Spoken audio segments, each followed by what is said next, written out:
Meus irmãos, a paz do Senhor, a paz do Senhor. Eu estou de verdade muito contente por estar aqui conhecendo mais essa família. Verdadeiramente vocês são uma família. E eu louvo a Deus por isso.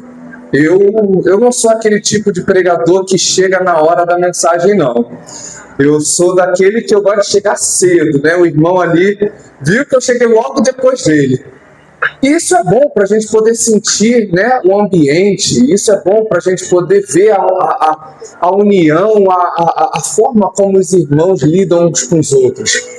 E eu vi que realmente essa igreja aqui é uma igreja de família. Que um vai ajudando o outro, o que a mão do outro não pode fazer, a mão do outro vai lá e faz. Aquele que tem um morando aqui, a outra já está movimentando ali, e eu louvo a Deus por isso. Como dizem aí, a primeira impressão é a que fica. E eu louvo a Deus por estar tendo uma ótima impressão de todos vocês. Que Deus verdadeiramente seja glorificado, continue sendo glorificado pela vida de vocês. Em especial, eu quero agradecer a vida do meu irmão. Qual o nome dele que está ali no som? Bruno. O Bruno me ajudou, meus irmãos, porque eu cheguei aqui, eu estava tão apavorado que hoje aconteceu de tudo, né? Faltou luz, trânsito, e a minha gravata perdeu o nó e eu não sei da gravata. Eu dou dar nó na gravata, né? E eu cheguei aqui desesperado, eu falei, a gravata é nova, né? Eu não aceito não ministrar sem essa gravata, pelo amor de Deus. Aí o irmão Bruno chegou, falou, olha, eu não sei, deixa eu ver aqui, eu aprendi assim, assim, assado. Eis aqui a gravata pelas mãos do nosso irmão Bruno. Aplauda o Senhor pela vida do meu irmão. Aleluia! Glória ao nome do Senhor. Muito obrigado, meu irmão. Que Deus seja louvado. É isso que eu estou falando. São pequenos gestos, né? Pequenos gestos que faz toda a diferença. E eu louvo a Deus por isso. Que Deus lhe abençoe. Eu louvo a Deus pela vida do pastor Carlos, que hoje está servindo como uma ponte, né? Para que eu pudesse conhecer a igreja, Ministério Restaurai. E quando eu digo que o pastor Carlos está sendo uma ponte, não é para depreciar a pessoa dele, muito pelo contrário. Quando eu digo que o pastor Carlos está sendo uma ponte, eu estou enaltecendo a maturidade dele de reconhecer que Deus fala através de outras pessoas. E eu louvo a Deus, porque da mesma forma que Deus lhe usa, o Senhor também reconhece os que são seus. E que Deus continue mantendo a graça e a misericórdia dele sobre a sua vida. Em nome de Jesus. Eu quero também agradecer a oportunidade, jamais deixaria de cometer essa gafe, de conhecer pessoalmente a Bispa Sol. Já tive o prazer de conhecê-la por telefone. E hoje Deus me dá a oportunidade de conhecê-la, não apenas a irmã, mas também a toda a sua família, seu esposo, suas filhas, neta, né? E a igreja toda. Que Deus seja louvado. Mas vamos ao que viemos fazer aqui, né? E eu vou pedir gentilmente que você abra a sua Bíblia no livro de Apocalipse. Meu irmão Bruno, pode cortar o som, por gentileza. Amém? Pode, o som da criança para mim é melhor. Bom, livro de Apocalipse, eu vou me manter muito fiel ao tema que nos foi dado, ao tema que tem sido trabalhado durante essas 7 semanas. Então, Apocalipse capítulo 3 já foi até lido aqui hoje pela nossa irmã. Capítulo 3, nós vamos ler apenas os 2 versículos que norteiam essa campanha, versículo 8 e versículo 9, que diz assim: conheço as tuas obras. Eis que tenho colocado diante de ti uma porta aberta, que ninguém pode fechar. Tens pouca força, mas guardaste a minha palavra e não negaste o meu nome. Aleluia! Eis que farei aos que são da sinagoga de Satanás, aos que se declaram judeus e não são, porque mentem, farei que venham e adorem prostrados a teus pés e reconheçam que eu te amo. Aleluias, aleluias, aleluias. Louvado seja o nome do Senhor. A palavra do Senhor é tão poderosa, meus irmãos, que o preletor, seja eu ou qualquer outro, muitas das vezes não precisa de muito. É só ler que a palavra, que é eficaz, que é viva e é capaz de renovar, ela já começa a tocar, ela já começa a movimentar, a ponto de nós não conseguirmos ficar com a boca calada. Nós temos a necessidade de abrir e dizer: glória ao teu santo nome, glória ao teu santo poderoso, glória ao Criador, glória ao tua Deus, que é o princípio e o fim. Aleluia! Eu sei que já foi muito orado, mas eu também sou pentecostal e eu vou orar também. Só que agora, vocês oraram por mim antes, agora eu quero orar por vocês. E eu quero orar com vocês. Então eu vou pedir que vocês também abram sua boca e comecem a clamar. Comece a falar: Senhor, prepara o meu coração.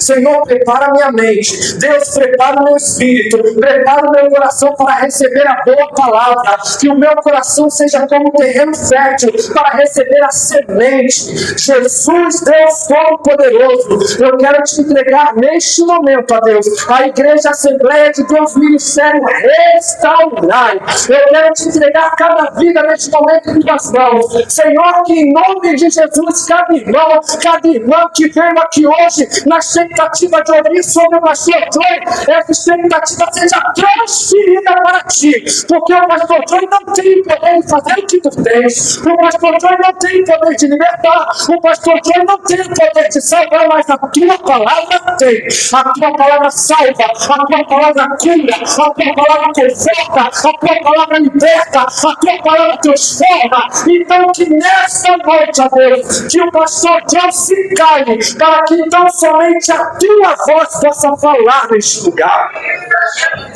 Deus, que enquanto eu estiver ministrando aos ouvidos, que o teu Espírito Santo ministre aos corações.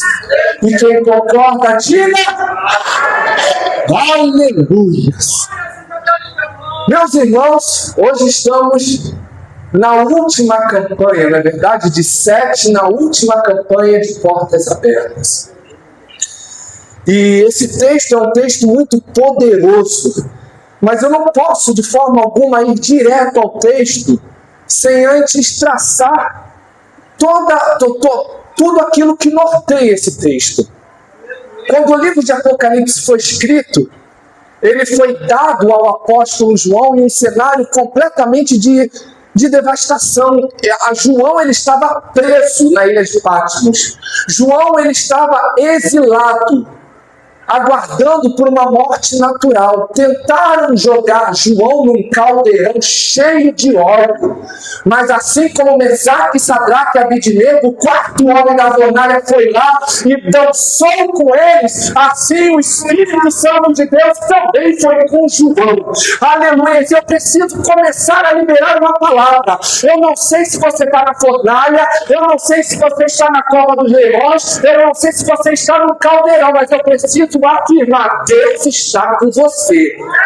Deus está com você. Muitas das vezes as circunstâncias nos fazem duvidar, mas hoje, pelo poder da palavra, eu te trago a certeza, não minha, mas da palavra: Deus está com você. João então está preso, exilado, e num dia comum, eu não sei se era segunda, terça, quarta, a palavra não deixa muito claro, mas em um dia comum, vivido por João, Jesus aparece. Jesus aparece. Depois de ter sido crucificado, depois de ter ressuscitado, depois de ter sido assunto ao céu, depois de anos e anos tendo se passado, Jesus, num dia comum, aparece para João. Quem sabe hoje não é o dia que o Senhor marcou para aparecer para você. Hoje, para muitos, talvez possa ser um dia comum, mas Jesus está dizendo: eu tenho um encontro marcado com você. E eu vim aqui para me revelar a você. Quando Jesus então se apresenta para João, João ele fica completamente estarrecido. João fica completamente perplexo com aquela visão e João cai.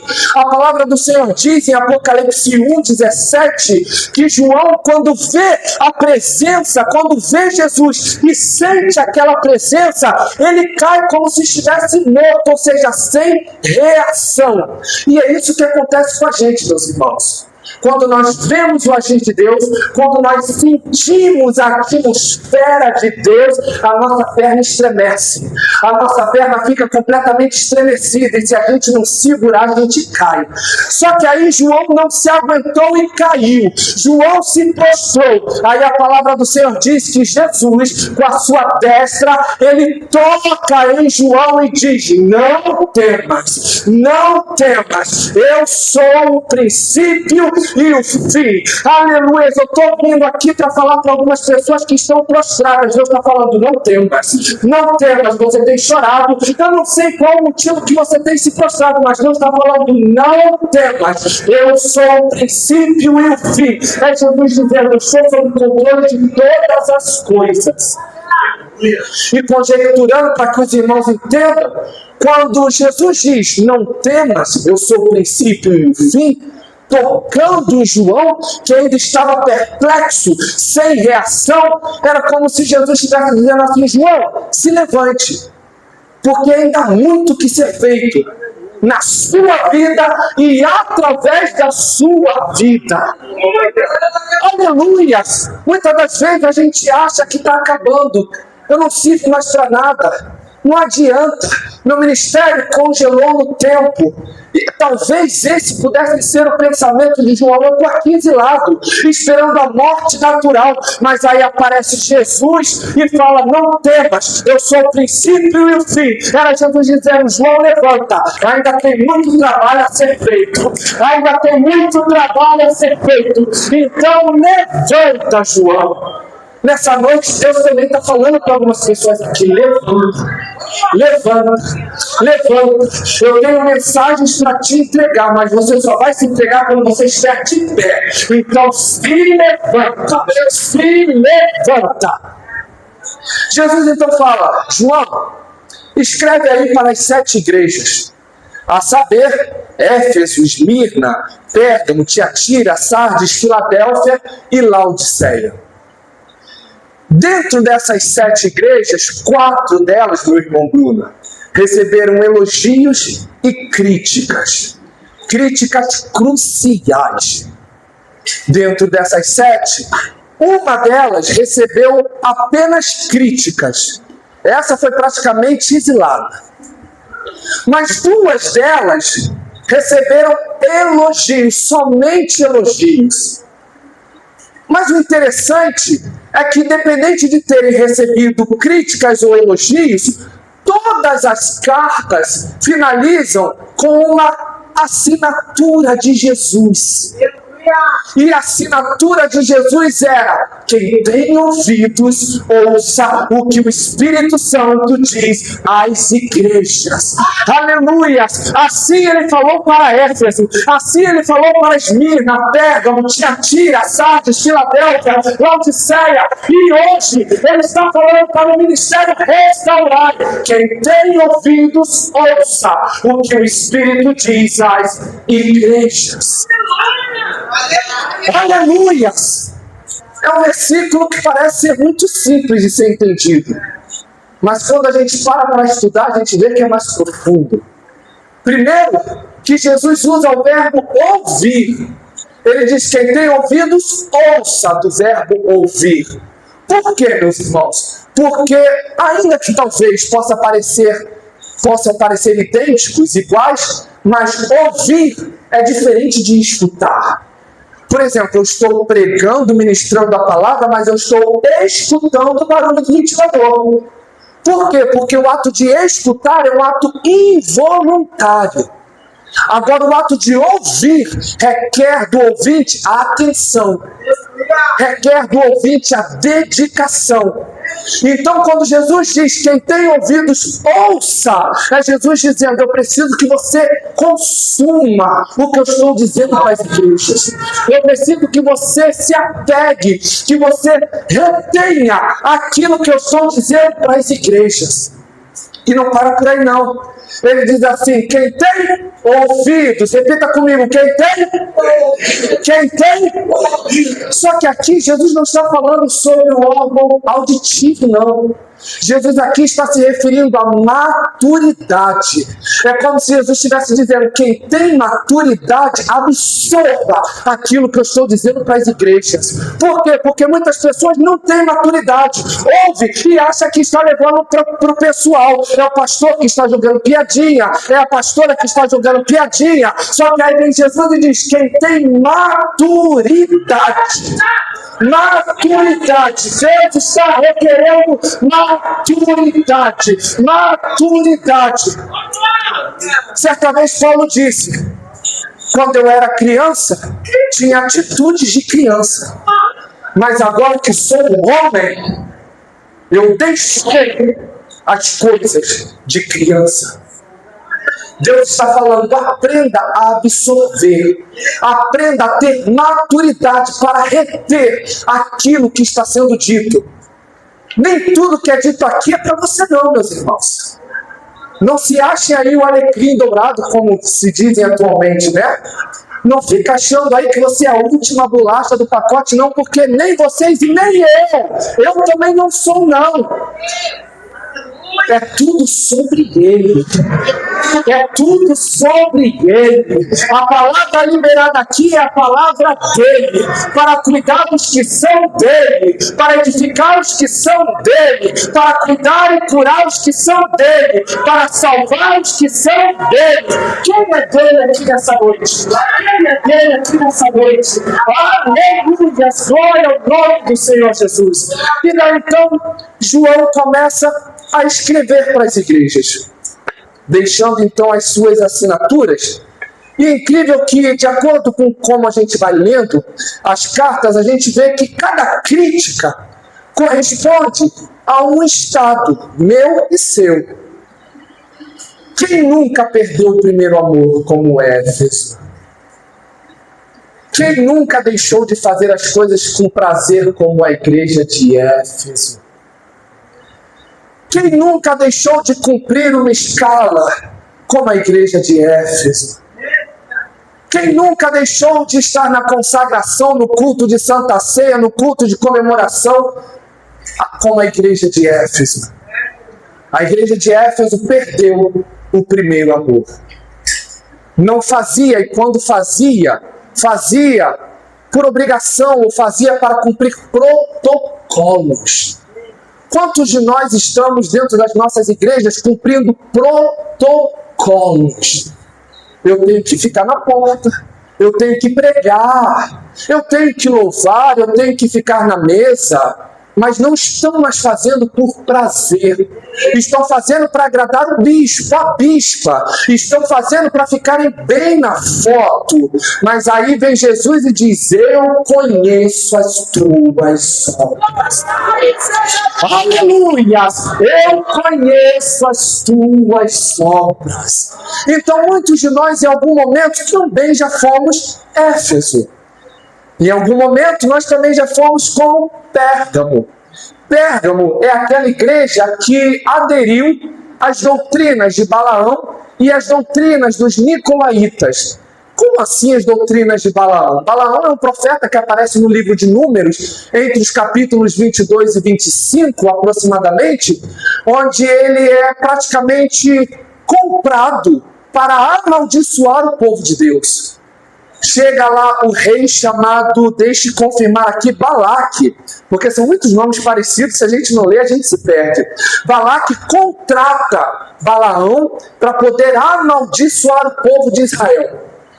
Quando Balaão chega diante do povo de Israel para amaldiçoar, ele começa a profetizar coisas boas. E Balaque fica encucado. Peraí, eu te paguei para amaldiçoar e você está abençoando? Balaão entende. Eu não tenho como amaldiçoar aqueles que foram abençoados.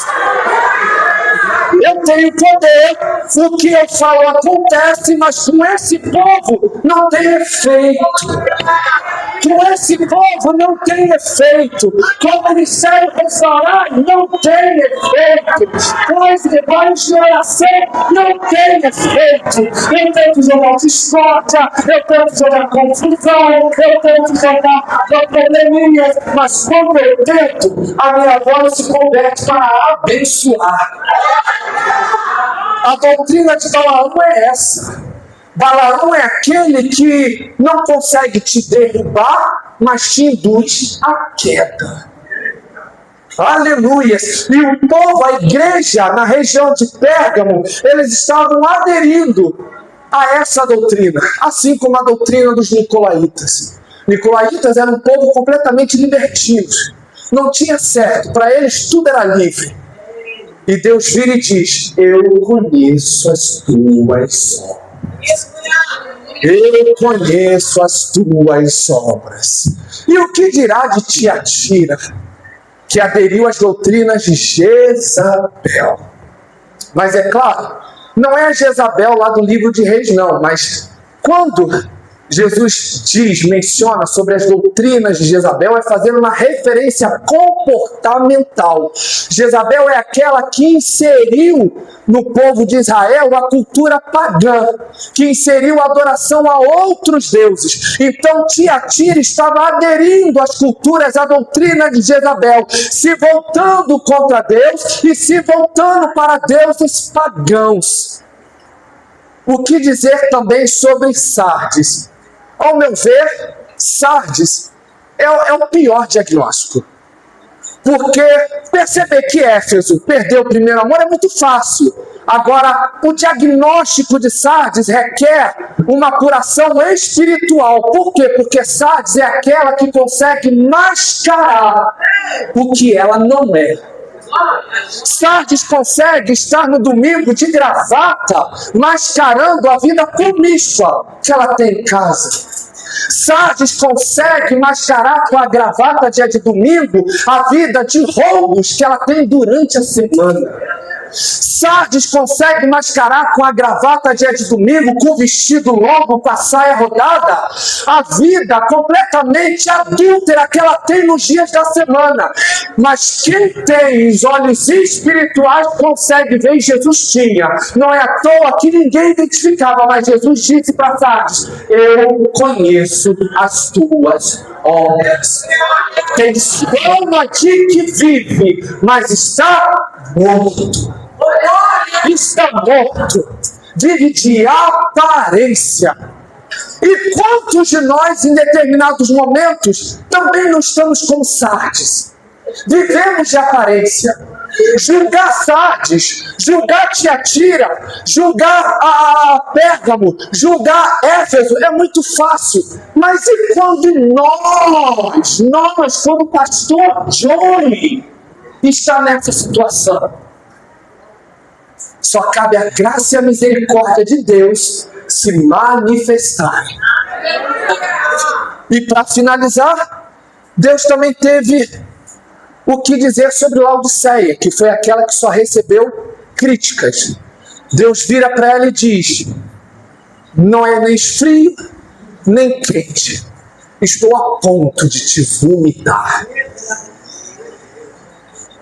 Quantos de nós estamos perdendo o primeiro amor? Quantos de nós estamos vivendo uma vida de aparência? Quantos de nós estamos aderindo às doutrinas de Balaão, dos nicolaítas? Quantos de nós estamos vivendo uma vida que não condiz a vida que Deus quer para nós? Mas vem Deus e Jesus e diz: eu conheço as tuas obras. E por eu conhecer as tuas obras, eu sei onde você errou. Eu sei onde você tem errado, mas hoje é o dia que a graça te visita. Hoje é o dia que a misericórdia te visita. Mas eu aderia, mas eu vim de Balaão, não importa. Hoje a graça de Deus te visita. Mas eu vivi uma vida de aparência, não importa. Hoje a graça de Deus te visita. Mas eu não é nem morto nem frio, mas hoje a graça te visita. E aí então a gente chega no texto, né, da igreja de Filadélfia, no capítulo 3, versículo 8, que diz: conheço as tuas obras. Eis que diante de ti pus uma porta aberta, e ninguém pode fechar. Porque tendo pouca força, guardaste a minha palavra e não negaste o meu nome. Quando Jesus diz: conheço as tuas obras, é Jesus dizendo: eu não te olho com o olhar de Samuel. Eu te olho com o olhar do meu Pai. Eu vou repetir porque eu creio que alguns irmãos há de identificar o que Deus está querendo dizer nesta noite. Quando Jesus diz: eu conheço as tuas obras, é Jesus dizendo: eu não te olho com o olhar de Samuel, ou seja, pela aparência. Aleluia! Eu te olho com o olhar do meu Pai. Por quê? Porque lá em 1 Samuel, capítulo 16, Deus fala para Samuel: levanta, vai até a casa de Jessé, porque eu tenho escolhido um novo rei. Quando Samuel chega à casa de Jessé, ele se encanta com Eliabe, com Abinadab, com Samar. Quando ele está prestes a ungir Eliabe, Deus vira e diz: Samuel, eu não sou o Deus que olha como o homem vê. O homem olha a aparência, eu olho o coração. Aleluia! Então quando Jesus diz: conheço as tuas obras, é Jesus dizendo: eu não só vejo aquilo que você faz, mas também vejo a intenção que você faz. E dependendo da intenção que você faz, a sua intenção invalida o que você faz. Dependendo da intenção que você faz, você vai validar para a pastora que não conhece as suas obras. Você vai validar para o pastor que não conhece as suas obras. Mas diante de Deus, que verdadeiramente conhece o nosso coração, elas estão invalidadas. Deus diz: eu conheço as tuas obras. O que é muito bom e o que é muito ruim. É muito bom porque quando nós somos perseguidos e Deus vê a nossa fidelidade, essa palavra nos conforta. E a gente diz: Deus me conhece.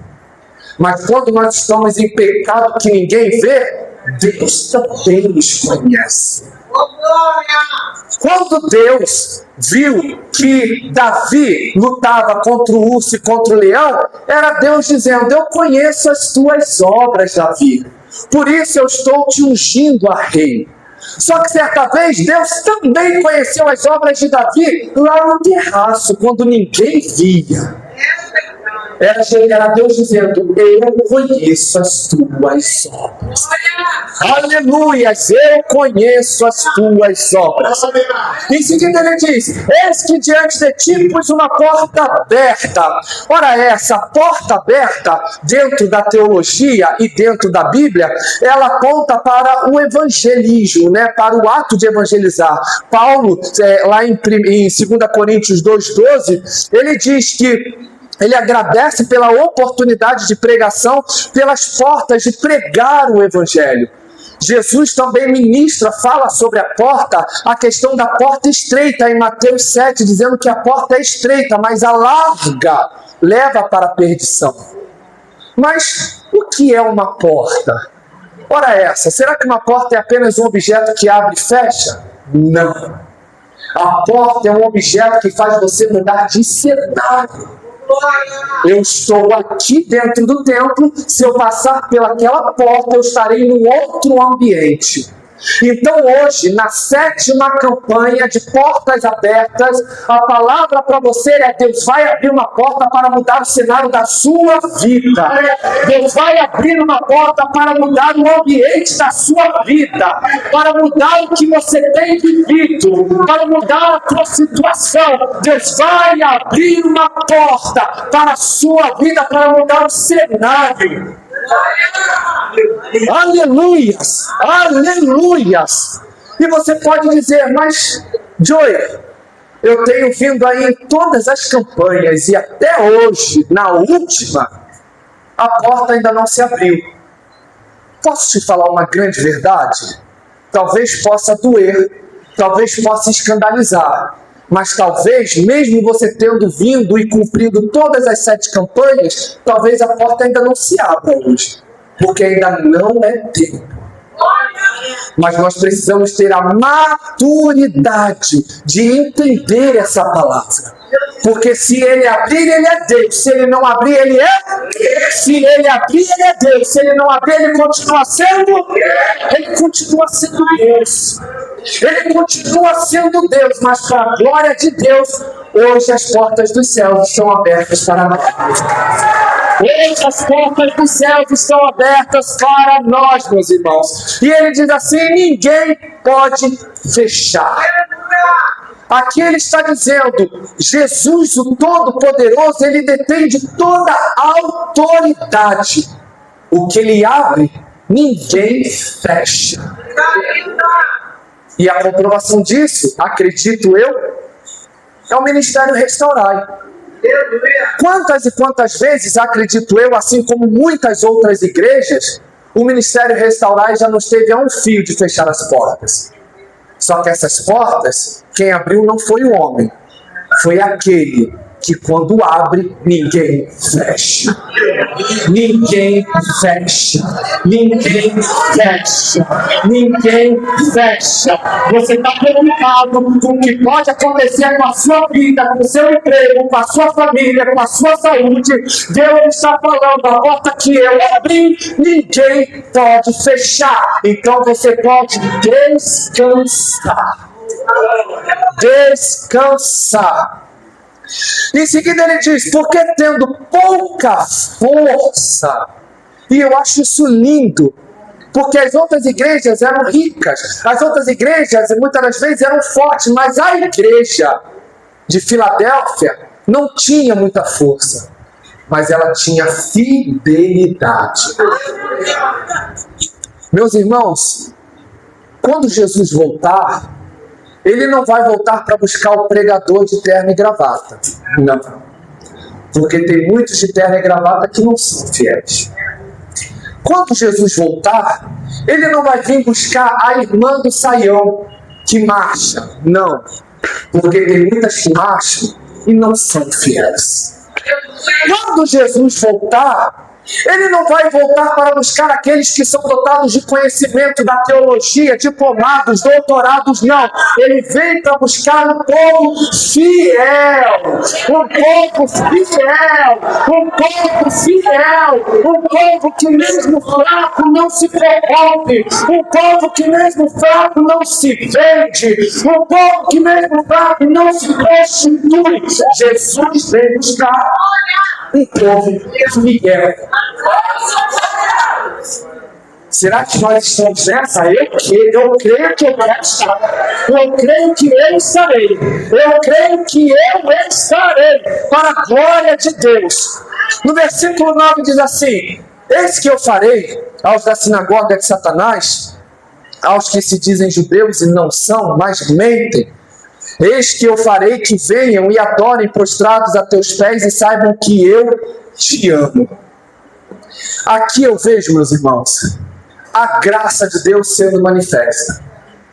Porque o povo de Filadélfia era um povo que eles não eram judeus de nascença. Só que ali na região de Filadélfia havia uma sinagoga dos judeus. Só que esses judeus se achavam os donos da verdade, se achavam os portadores da chave de Davi. se achavam dotados de conhecimento para dizer quem seria aceito e quem não seria aceito. Vocês estão vendo alguma semelhança nos tempos de hoje? Existem muitas pessoas que acham que estão com o direito dos céus para dizer: você não vai. O irmão não vai. A irmã que canta bem vai. O irmão que prega bem vai. Ah, mas aquele que está ali na porta não vai. Esses são os que pertencem à sinagoga de Satanás. Deus está falando: esses não me reconhecem. E por que eu sei que eles não me reconhecem? Porque eles não têm amor ao próximo. Porque a igreja de Filadélfia, ela era composta por pessoas que não eram judeus, mas a graça alcançou. Assim como a graça alcançou a mim e a você. Nós não somos judeus por sangue, mas somos filhos de Abraão pela fé. Então, ai daquele que ousar dizer que a porta não será aberta para nós. Como Jesus diz: esses são os meus filhos, eles reconheço os céus. Aleluia! Aleluia! E o texto então finaliza com uma palavra de honra, dizendo: eis que eu farei que venham e adorem prostrados a seus pés e saibam que eu te amo. É Jesus liberando uma palavra de honra, dizendo: eles te criticam, eles te apedrejam, eles dizem que você não tem direito, eles dizem que vocês não pertencem, que vocês não são filhos de Abraão, mas há de vir o dia que eu vou trazer todos eles, um a um, e não é para envergonhá-los não, porque Jesus não vai trazer os nossos inimigos também para humilhá-los, não, mas para fazer com que eles reconheçam a graça e a misericórdia de Deus manifesta em nossas vidas. Aleluia! Quem diria que hoje o pastor Joey, um pobre pecador, poderia estar aqui pregando a palavra de Deus? É a graça, é a misericórdia de Deus. Se não fosse por ele, através dele, eu não estaria aqui. Muitos disseram: ele não pode, ele não é capaz. E é uma verdade. O que eles disseram é verdade. Eu não posso, eu não sou capaz. Mas aí Jesus olhou para Filadélfia e disse: tu tens pouca força. Aí Jesus virou e disse para mim: você tem pouca força, mas você foi fiel, você guardou a minha palavra. Aleluia. E a minha oração é que o Senhor nessa noite olhe para a Assembleia de Deus, Ministério Restaurar, e diga: você tem pouca força, mas você guardou, você preservou a minha palavra, e por isso eu vou trazer aqueles da sinagoga de Satanás diante de ti, para mostrar a todos eles que eu os amo. Que eu os amo. Hoje estamos finalizando essa campanha. Eu fecho aqui a Bíblia e eu quero dizer para todos vocês que é muito bom nós participarmos de campanhas como essas. Campanha das portas abertas. Deus vai abrir a porta da família, vai abençoar minha família. Glória a Deus, Ele vai, porque Ele tem poder. Deus vai abençoar as minhas finanças. Glória a Deus, porque Ele faz, Ele tem poder. Deus vai me curar. Glória a Deus, porque Ele faz, Ele tem poder. Mas a maior porta que Deus pode abrir para mim e para cada um de vocês é a porta dos céus. E a minha oração é que esta porta hoje esteja aberta constantemente para todos nós, em nome de Jesus. E aqui eu agradeço a minha oportunidade.